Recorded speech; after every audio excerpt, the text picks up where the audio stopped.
জন্ম আদিম পুৱাতে মাৰ কোমল কোলাতে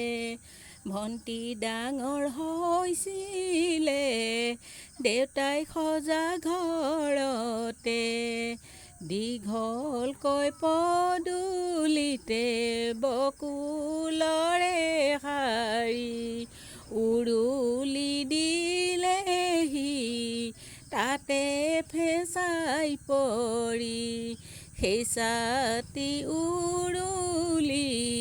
ভণ্টিয়ে শুনিলে ৰাতি সপোনতে শান্তি বিয়া দেখিলে পুৱাতে উঠিয়ে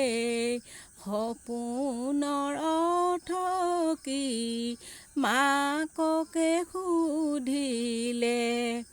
মায়ে শুনি লৈ দেউতাকে জনালে মধ্যৰাতি ট্ৰেইনখনে ঘনাই উকি মাৰিলে মা আৰু দেউতায়ে হৃদয় কঁপি উঠে দৈৱ কি সুন্দৰী কি